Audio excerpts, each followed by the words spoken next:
fam, please watch prior videos for the reasons and purposes of this specific dashboard view and numerous others to better understand how to leverage all of the different insights to your advantage, which many have used to plan for who to buy, sell, trade, and take advantage both from a market and ROI point of view and game week performance to become better managers and know baseball better. Arizona, from a batting perspective, are set to face quite a handful of pitching staffs that are relatively weak, and we should be able to gain some SorareMLB points from there, especially considering the fact that their pitching staff in general will let people on base more than they strike them out. And then add to the fact that some of these weaker pitching staffs are pitching in a hitter-friendly park, then Arizona is set for a nice stretch run here, except for maybe this game week 49 where they're facing a tough pitching staff and it's only slated for 2 games for that game week. But if someone, for example, really believes that they're going to make the playoffs and you see some bargains or deals out there on the market, then maybe it's time to buy around that time, game week 49 for Arizona. And then lastly, for Arizona's batters, they do have some 4 game weeks coming up, so that's an auto advantage. Add to the fact that the pitching staffs that they're set to face during said 4 game weeks are relatively weak, so that's great. From a pitcher's perspective for Arizona, it's a mixed bag. And again, it really depends on when your pitchers are scheduled to pitch. But if they happen to fall into these red ones, then they should do pretty well because the offenses that they're set to face tend to strike out a lot, and some of them are even in hitters' parks. Atlanta, from a batter's perspective, are set to face kind of a mixed bag of bad to really good to bad again pitchers. And if this was, let's say, a full season slate where we see that it's really easy and then it becomes tough and then it becomes really easy again, then it'd be a time when we could maybe buy now, then sell high, then after the tough pitching, then you could go ahead and buy relatively low on that inflection point. So if you see that in the market, especially since Atlanta should be winning the World Series according to some of the projections, this might be a time when you might want to buy low. Well, relatively speaking, right? Add to that the fact that they have 2 4 game weeks coming up, one of them in a hitter's park, albeit they'll be facing Nola and Wheeler more than likely. From a pitching point of view, Atlanta, and again, it depends on when your pitchers are set to pitch, there are quite a few that Max Fried and company can take advantage of. But just be on the lookout where, even though it's a weak offense, sometimes they tend to not strike out a lot. In this case, Miami and Washington. So some of the points might not be all there for those matches. Chicago, from a batting perspective, are set to have a few really good slates, and the one really tough one is helped by the fact that it's a 4 game week, and the other pair, their pitching staff tends to let people on base versus striking them out, and it's in a hitter friendly park. It's really nice that they are set to face Arizona and Colorado twice, one of them in Colorado, and then they face Pittsburgh, whose pitching staff has struggled lately, so there are points to be gained there. The Cubs, from a starting pitcher's perspective, of course, it again depends on when they are slated to pitch, are slated to go against some really weak offenses who also tend to strike out a lot. So that's a lot of ceiling points to be gained if that pitcher can actually attack the zone. Cincinnati, from a batter's perspective, is set to have quite a stretch run where they should be able to take advantage of the relatively weak pitching staffs. And on top of that, they are at home to take advantage of the second best park in terms of hitting. So all of these relatively weak pitching staffs, especially if they're in that park, there's some potential ceiling games to be had. Cincinnati, from a starting pitcher's perspective, again, it depends on when they're slated to pitch. Just like the batters, the pitchers are set to face some offenses that they should be able to take advantage of, in particular, since most of the offenses they're set to face tend to strike out a lot. So that's a lot of points. And they're going to need it because when they're pitching in their park, they'll need these extra points because it's an extreme hitter friendly park. Colorado, from a batting perspective, might struggle down the stretch because A, they face one of the best pitching staffs around, and on top of that, their offense is just not built to take advantage of even some of the mediocre ones. But for what it's worth, they are at their home park 3 more times, and one of them is a 4 game week at the end. Colorado, from a pitching perspective, again, it depends on when your pitchers are slated to pitch, but they are set to face some really tough offenses, and on top of that, some of them tend to not even strike out. And when they're in their park, the very well known, most hitter friendly park there is, they're set to face some pretty strong offenses. Miami, from a batting perspective, are set to face some of the toughest pitching and some of the tougher parks because that's their home park. Maybe they'll be able to take advantage of the Mets, but aside that, they are really going to have to hope that these pitching staffs, where the pitching staffs tends to allow people on base versus striking them out, that their small ball tactics work during those games. But I don't really get excited by all of these matchups because I just don't see a great probability for ceiling points. From a pitching perspective for Miami, they're set to face some of the powerhouses in the league, with a silver lining being that it's all clumped up in the next 4 game weeks, and then they face some offenses that they should be able to take advantage of. And so, if you're a believer in Miami making the playoffs and you see this inflection point here produce some buy low opportunities in the market, then maybe it might go well for you the 4 weeks subsequent to that. Milwaukee, from a batter's point of view, are set to face some of the easiest pitching staffs, and said pitching staffs tend to allow people on base, which Milwaukee will need because they tend to strike out a lot these days. But in general, they have a handful of great matchups that could produce some ceiling weeks. Milwaukee, from a pitching perspective, just like their batters, and again, it depends on when their pitching staff faces some of these offenses, but they're relatively weak offenses that tend to strike out a lot, and if not, they're in a pitcher's park. So it's a nice one, and if you're not a believer in Milwaukee, then maybe you could buy now and then sell around here. The Mets, from a batting perspective, is not looking good. They have a 2 game week, and then they're set to face some of the toughest pitching. And in general, said pitching staffs do not allow people to get on base versus striking them out. And on top of that, they are in quite a few. Although there are 2 4 game weeks, so that's kind of nice, especially since one is with Arizona, whose pitching staff can be had. The Mets, from a pitching perspective, again, it depends on when your pitchers are slated to pitch. It's a mixed bag. It goes from tough to okay, but a little tough to beatable to tough to okay to tough. So it really is a mixed bag. But if your pitcher happens to, let's say, scheduled here, you just kind of count down to 5, right? So 1, 2, 3, 4, 5. Then great. So that pitcher has a great matchup and then another great matchup. But for the most part, it does look like the Mets pitching staff has some okay game weeks ahead. From a batting perspective, the Phillies are set to face some really tough pitching, but afterwards, they are set to have quite a good run at the end of the season. So it is an added bonus if you're a Philly fan and believe that they could go deep into the playoffs and then see some buying opportunities because of these tough matchups coming up. Might be a nice time to buy, especially since they are set to have 2 4 game weeks coming up. From a pitching point of view, Phillies are set to, just like the batters, set to face some pretty tough matchups, and then after that, it gets pretty easy. And again, it depends on when your pitcher pitches, but I'm thinking just like the offense, this might be a buying point right here, especially if you wanted to participate in the playoffs. The Pirates, from a batting perspective, are set to face some pretty tough ones these next 2 game weeks, and then they have a slate of about 4 matchups where they should be able to take advantage of, especially in Cincinnati.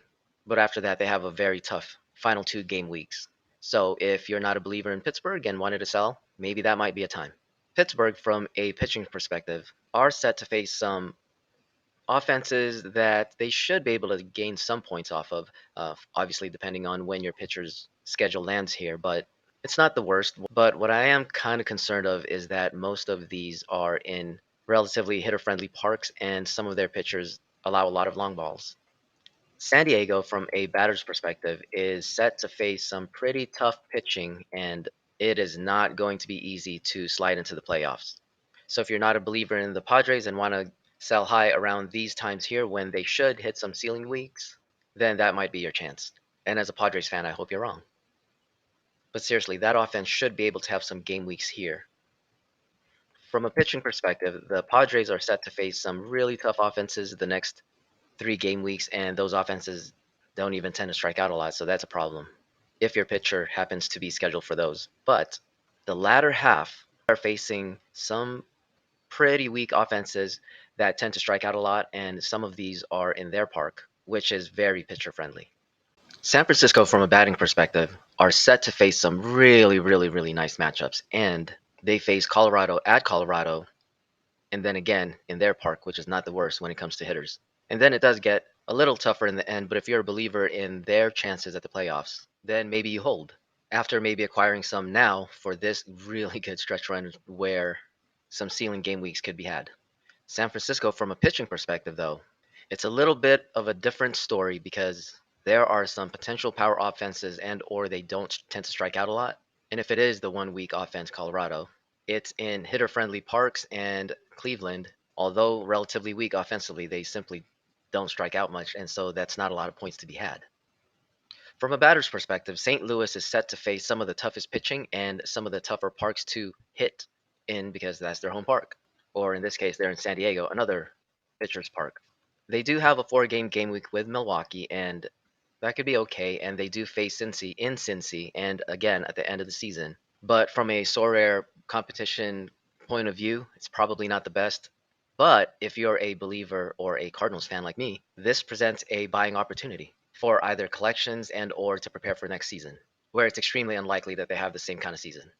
From a pitching perspective, St. Louis is set to face some tough offenses, so again, like always, it'll depend on when your pitcher is specifically scheduled to pitch, but being that most of the pitching staff for St. Louis are not strikeout pitchers and they are set to face some of the toughest offensive teams out there in general, and on top of that, they tend to not strike out, except for, of course, Cincinnati, which of course gets counterbalanced by the fact that it's such a hitter-friendly park. Then, unfortunately, St. Louis might not be the pitching staff that you want to target. Unless, of course, just like I mentioned, you're prepping for next season or you're trying to get your collection pieces, and now might be a good time to buy it, unfortunately. Washington, from a batter's perspective, is set to face some relatively easy pitching staffs, or if not easy, they tend to allow batters on base. And then add to that, there are two four-game weeks, one of which is against Pittsburgh, which might turn out to be a really good game week for those Nats. From a pitching perspective, it'll of course depend on when your pitchers are set to pitch, but it is not looking good. It's a lot of power offenses, and said power offenses tend to not strike out a lot as well. So the points will be hard to get. So this will be the only stretch run, 47, 48, and 49 will be when you hope your pitchers are set to pitch. Baltimore, from a batting perspective, are set to face some pretty tough pitching, and some of them are strikeout type staffs. So they're not going to have the easiest time in terms of getting on base, but they do have some opportunities for some relatively weak pitching. So about 3 game weeks worth. And for what it's worth, they do have two 4 game weeks as well. So if you're a believer in their playoff push, then maybe around this time here, it may present a buy lower opportunity. And then you just kind of hope that they can take advantage of the Washington staff to finish strong. From a pitching perspective, Baltimore is set to face some pretty tough offenses, and the offenses tend to not strike out too much. And as mentioned in the batter's perspective, they do have some hitter friendly parks ahead of them. So it's not the ideal targets if you're trying to hit some ceiling game weeks, but it is an ideal thing to have happen if you're a believer in Baltimore pitching or Baltimore in general for playoffs, because this should present some pretty good buy low opportunities every now and then until the playoffs. Boston, from a batting perspective, are set to face some pretty tough pitching down the stretch, and these pitching staffs tend to strike out offenses a lot more than they let them on. So, aside two, maybe three potentially really good game weeks, particularly for game week 47, where they have a 4 game week, it's not looking too promising. So, if you're not the biggest believer in Boston for next season, then maybe this time frame will present an opportunity to sell higher than normal.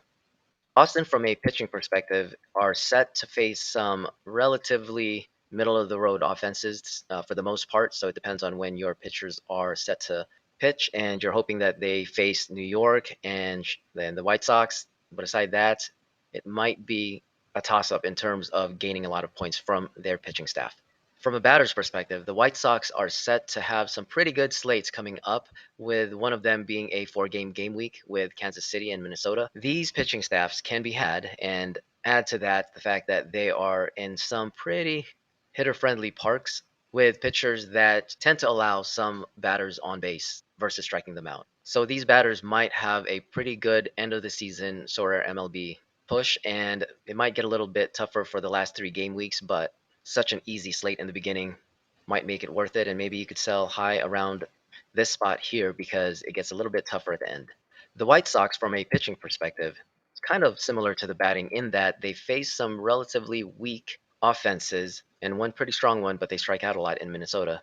So it'll depend on when your starting pitcher is set to pitch, but there's some opportunity for some floor points. And then, of course, just like the batters, the very last 3 game weeks and maybe 4, it gets a little bit tough because they are offenses that tend to not strike out a lot. So that's not a lot of points to be had for the pitchers. From a batter perspective, the Guardians are set to face a pretty mixed bag of pitching staff, helped by the fact that they have, on schedule anyway, 2 4-game weeks left. One of them is with Kansas City at Kansas City, so it's a hitter park. So that's about 3 pretty good matchups, but just beware that they have a 2 game week at the end of the season, and the hope would be that they could take advantage of the Detroit pitching staff for the last game week.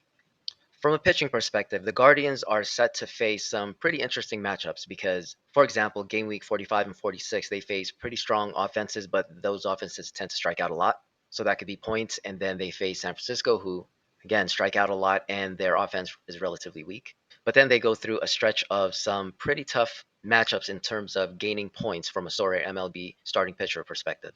And then the hope is that your pitching schedule lands on some of these offenses here, especially Detroit and Cincinnati at the end.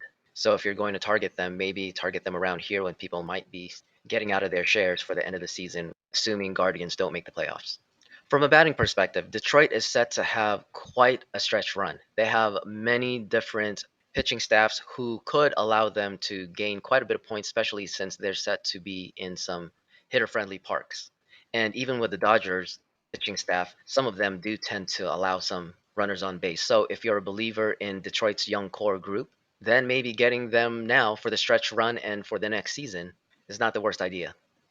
From a pitching perspective, Detroit is set to face, just like their batters, some pretty good matchups. And of course, it depends on when your starting pitcher is scheduled to pitch. But as we can see, for the most part, these are offenses that tends to strike out a lot or they're relatively weak offensively speaking. And some of them are even in Detroit or even Oakland, which are pitchers' parks. So just like the batters, if you're a believer in their young core, then it might not be the worst idea to maybe try to take advantage of this stretch run while taking advantage of getting some players for next season. From a batting perspective, Houston is set to face a mixed bag of tough pitching, but also some really doable, easy to take advantage of pitching staffs, 2 of them being at Kansas City and Houston against Kansas City, both of which are hitter friendly parks. So, although they face some tough pitching staffs out there that tend to strike out a lot more than they allow runners on base, those might be some potentially buying low WAR opportunities for a presumably deep playoff run. From a pitching perspective, the Houston Astros are set to face some pretty tough offenses. Some of them tend to not strike out as well, or if they are a weak offense, they still tend to not strike out a lot. And again, it'll depend on when your starting pitcher is scheduled to pitch, but these are offenses that the Astros pitching staff should be able to take advantage of. So starting to acquire some Astros, if you are a believer in them, it could present an opportunity to take advantage of some weaker offenses at the end of the season, and then maybe the playoffs will just be a cherry on top. From a batter's perspective, the Royals are set to face some pitchers who tend to strike out offenses a lot more than they allow to get on base, so that'll be a problem for the Kansas City offense in general. So even though they do face some relatively weak pitching staffs, it just depends on who the starter is for that day. And if anything, this is probably going to be a buy low WAR opportunity for those who believe in the young core of the Royals. From a pitching perspective, the Royals are set to face some pretty good matchups in terms of weaker offenses who tend to strike out a lot, but they also have, I don't know, about 3 or 4 offenses who can absolutely take advantage of their pitching staff. So it ends up kind of being even. But for what it's worth, at least they have some very beatable matchups. From a batting perspective, the Angels are set to face some really tough pitching ahead of them, and moreover, these pitching staffs tend to strike out offenses a lot more than they allow them to get on base.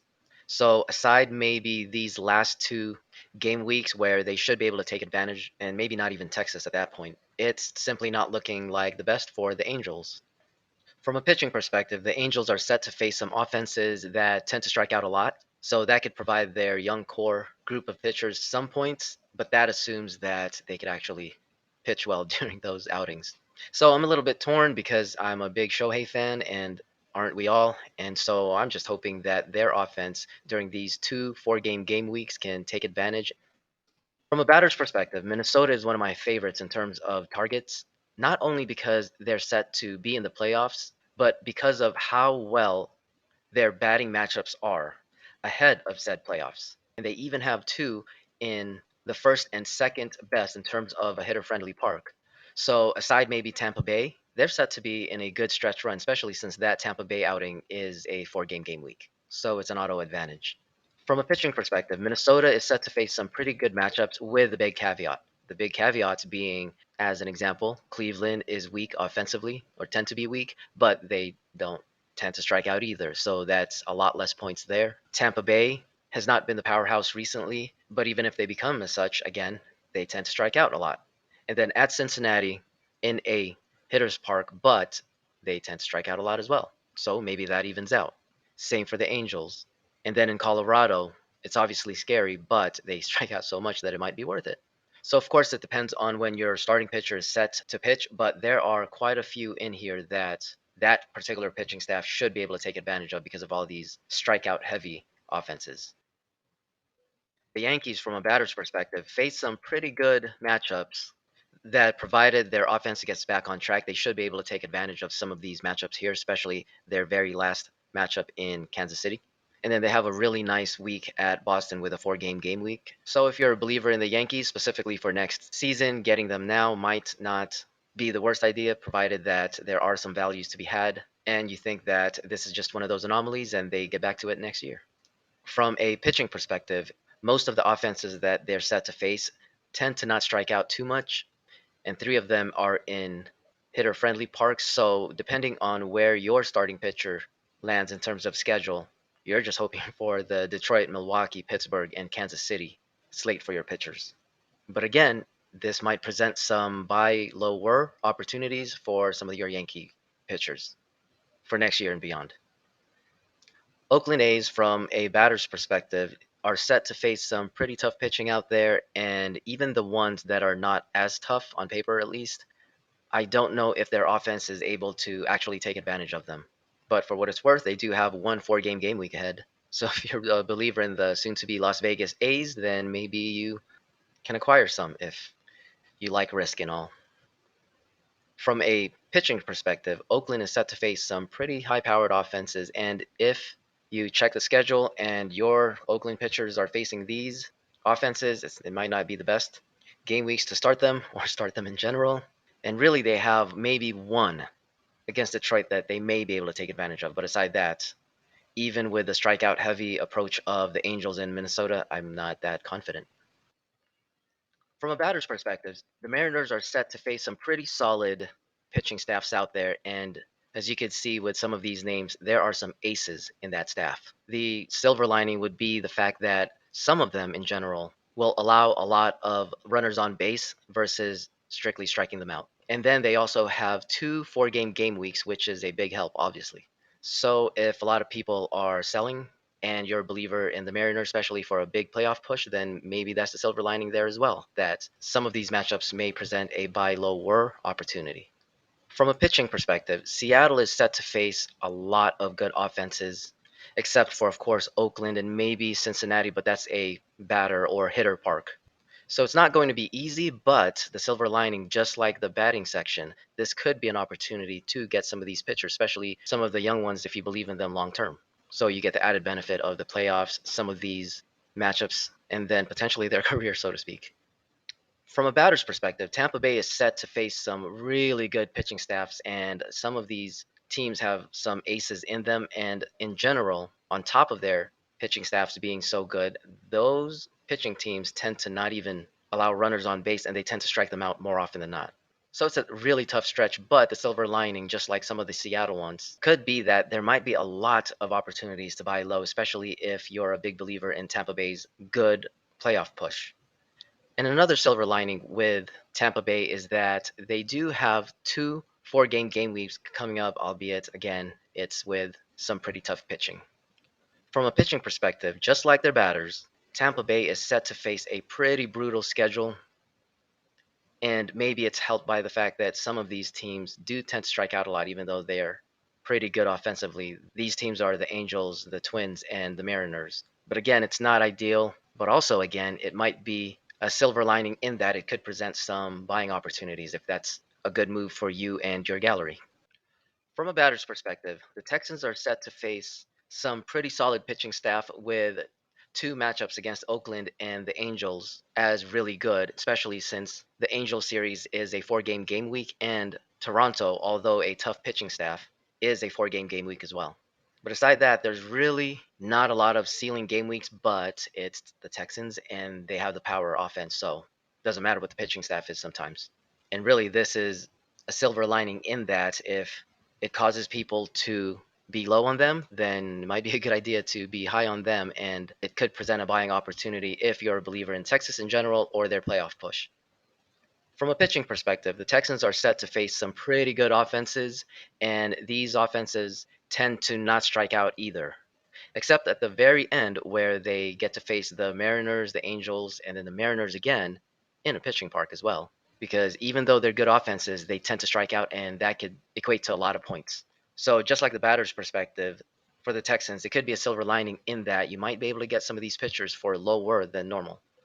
From a batter's perspective, Toronto is set to have some pretty good matchups ahead of them. So this area here represents the fact that for the most part, their pitching staffs tend to not strike out a lot and instead allow people on base. And then add to that, they do have one four-game week, albeit with Texas, whose pitching staff could be had. And it gets a little bit tougher at the end. So if you're a believer in Toronto and their playoff push, or even in general, then it might be a good idea to get them now before they go on this hot streak potentially. Because I don't know if people will be selling or trading right before the playoffs, even though these are tougher ones. From a pitching perspective, the Blue Jays do have some offenses that they should be able to take advantage of. So if you check the schedule and your pitcher is scheduled to be in some of these, especially at the very end where these teams tend to strike out a lot and it's in a pitching park, then maybe if some people are scared of this matchup, understandably so, or with Boston, and for some crazy reason start to sell amidst a playoff push, then maybe that might be a buying opportunity. But it looks like a good stretch run for Toronto. The Dodgers, from a batting point of view, just like Colorado, are set to face some pretty tough pitching staffs in some of the most pitcher friendly parks out there, but opposite of what we just went through with Colorado, they have the offense to actually take advantage of all of these mistakes if they make mistakes. And on top of that, they have a four-game week in Colorado coming up and another four-game week, 3 of 4 against Detroit. So if you are a believer in the Blues and you see some of the market values dip because of some maybe just good instead of amazing points, then maybe around here would be a good time to buy to take advantage of a four-game week down the stretch in Colorado and then in the playoffs, where I hope they lose. I'm kidding. I'm a Padres fan, though. That's why. From a pitching perspective, the Dodgers are set to face some of the weakest offenses that their pitching staff can absolutely take advantage of. In particular, the last 5 game weeks where the offenses, except for Seattle, are extremely weak and they strike out a lot. And in Seattle, as mentioned, they strike out a lot, so that's a lot of points. And on top of that, it's in a pitcher's park. Just tailor your expectations against Miami and Washington because even though they're weaker offenses, they tend to not strike out a lot, so that minimizes the points.